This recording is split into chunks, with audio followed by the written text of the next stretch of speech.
And waktu malam pernikahan diorang tu, Airin ni dia terus buat keputusan untuk lari daripada rumah. So cerita kali ni berkenaan dengan seorang perempuan yang bernama Airin. Dia tinggal dengan ayah dia daripada kecil lagi. Bagi Airin, dialah ayah, dialah ibu dan hubungan diorang berdua sangatlah rapat. Sampai Airin ni, dia bercita-cita untuk menikah dengan lelaki yang macam ayah dia juga nanti bila dah besar. Ibu dia pula dah meninggal puluhan tahun yang lalu. Dan sejak daripada tu, ayah dia memang tak pernah berkahwin lain. Bak kata Airin, dekat atas meja sebelah katil tidur ayah dia, masih lagi ada frame gambar pernikahan dia orang berdua. So Airin ni dia tahulah ayah dia memang sangat cintakan ibu dia. Waktu umur Airin ni jejak 19 tahun, dia bercinta dengan seorang lelaki yang dia kenal daripada luar negeri. Kata Airin, lelaki ni orangnya baik, kuat, kelakor. So setiap hari boyfriend dia tu akan berjumpa dengan dia dan mesti akan hiburkan dia dengan lawak yang buruk dia. Jadi Airin ni rasa macam dia boleh nampak tahu ciri-ciri ayah dia dekat dalam lelaki ni tadi. So dia rasa macam dia dah found the one lah. Tak lama lepas daripada tu, Airin ni pun kenalkanlah boyfriend dia tu dekat ayah dia. So ayah dia ni tanyalah dekat boyfriend dia, apa perancangan masa depan dia untuk bersama dengan Airin ni. Tapi boyfriend dia tu nampak macam tegak-tegak macam kan. Tak tahu nak cakap apa. So ayah Airin ni pun banyaklah bagi tahu dekat boyfriend si Airin ni tentang asam garam kehidupan. Dia nak bagi tahulah tentang pengalaman hidup dan sebagainya. Sebab Airin tu satu-satunya anak dia. Lepas dia balik, boyfriend Airin ni, dia marahlah dekat Airin. Dia kata yang ayah Airin tu ketinggalan zaman. Lepas tu dia kata ayah Airin tu kolot. Disebabkan Airin ni, dia cintakan lelaki tu sangat-sangat, dia pun terpengaruhlah dengan kata-kata lelaki tu, and dia banyak pula backup lelaki tu dalam hal-hal yang berkaitan dengan cinta ni. Sampailah satu hari, boyfriend dia ni punya tak guna, dia minta Airin ni untuk nikah dengan dia dekat luar negeri. Dan tanpa berfikir panjang, Airin ni pun setujulah. So dia jadi nekat tau nak pergi dengan lelaki tu. Lelaki baik apa macam tu? Dah lah ajak menikah dekat luar negeri, lepas tu tanpa restu ayah pula tu. Itu ke baik?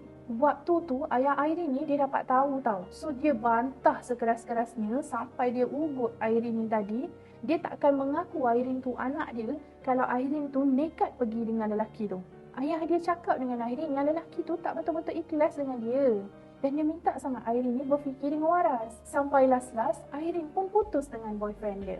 Tapi bukan sebab dia yang nak. Tapi sebab ayah Airin ni, dia kurung Airin tak bagi keluar daripada rumah tu. Lepas putus dengan boyfriend dia, Airin ni start benci tau dengan ayah dia. Dan hubungan dia orang anak beranak pun berubah 360 darjah. Airin rasa waktu tu yang ayah dia ni dah hancurkan cinta pertama dia. So, satu hari, waktu 2 tahun kemudian, ayah dia ni ada bawa seorang lelaki balik bernama Anik. Anik ni anak daripada keluarga asisten ayah dia. Dan ayah dia minta Airin untuk jalan dengan Anik ni tadi. Tunjuk dekat kawasan rumah macam tu lah. Waktu berjalan dengan Anik ni, Airin tengok Anik ni macam seorang yang sangat pemalu tau. Dia selalu tundukkan pandangan dia waktu mata dia orang bertentang. Sampai muka dia jadi merah-merah macam tu. So Airin dia jenis tak suka tau lelaki yang type macam tu. Bukan tu je, si Anik ni tadi juga adalah seorang lelaki yang bisu. So Airin ni betul-betul tak tahu apa yang ayah dia fikirkan sampai tergamak suruh dia kahwin dengan lelaki bisu macam tu.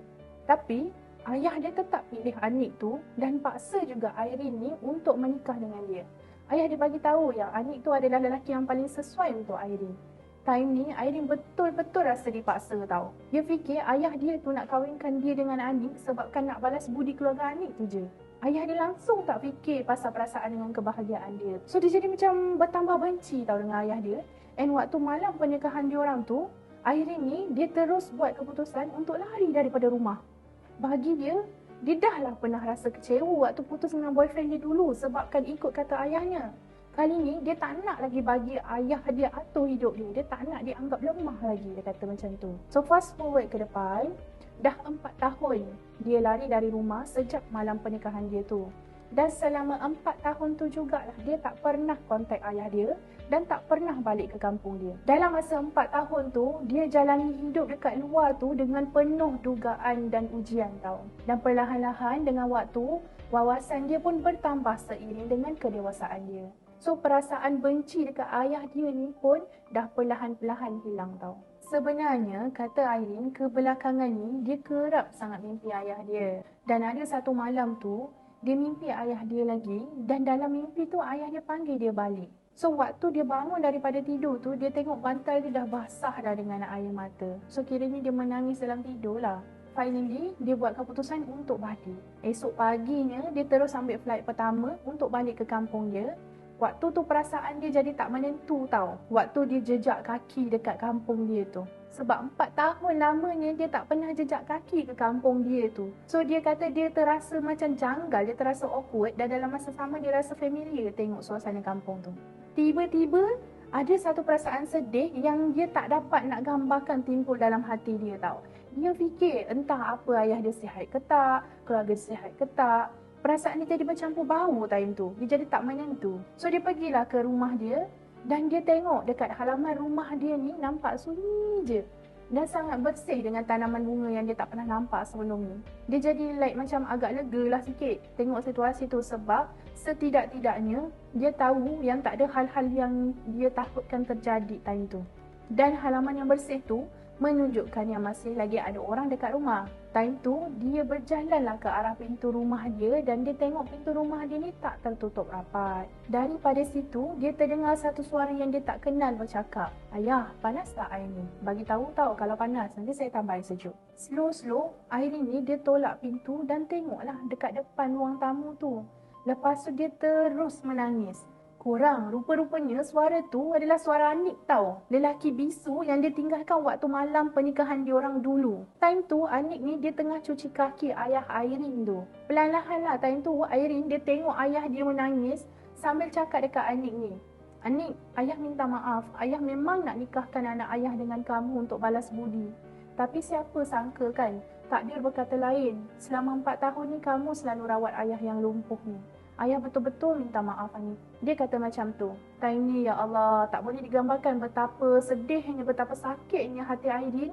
Dia sampai tersandar dekat sisi pintu sambil tahan tau tangisan dia. Rupa-rupanya ayah Anik dan ayah dia ni adalah teman seperjuangan waktu diorang muda dulu. Ayah Anik ni dia selamatkan ayah Airin daripada maut waktu diorang dalam sebuah mission. That's why lah waktu tu Anik ni sebabkan rasa terlalu sedih dan tak boleh nak terima kenyataan yang ayah dia dah meninggal, akhirnya dia jadi bisu disebabkan mental shock. So 18 tahun kemudiannya, ayah Airin ni dia hilang dompet tau dekat atas jalan. Dan kebetulan time tu Anik yang jumpa dompet dia. Lepas tu Anik ni dia tunggulah dekat tempat dia jumpa dompet tu supaya orang yang hilang dompetnya tu akan datang balik mencari itu. Dia tunggu. So waktu tu ayah dia pergi balik cari dompet dekat tempat-tempat yang dia rasa dah jatuh dan dia jumpa dengan Anik ni dan waktu tu dia rasa familiar dengan Anik ni. Sebab dia rasa macam dia kenal. And then dia cam yang Anik ni adalah anak kepada arwah kawan baik dia. So dia teruslah bawa Anik ni balik. Dia tahu yang Anik ni adalah lelaki yang baik dan boleh dipercayai. Sebab itulah ayah Airin ni suruh Airin kahwin dengan Anik tu. Tapi lepas Airin lari daripada rumah waktu malam kejadian pernikahan diorang tu, ayah dia ni marah-marah teruk tau. Lepas tu dia terkena stroke sebabkan emosi dia time tu. Time tu memang tak ada keluarga lain dah dekat dalam rumah tu. Yang ada cuma Anik seorang je. Anik ni dalam keadaan yang sangat cemas dan panik time tu, even dalam dia punya kebisuan tu pun, dia still lagi berusaha keras untuk menjerit panggil pertolongan. Siapa sangka mungkin Allah nak jadikan benda tu sebagai asbab kan?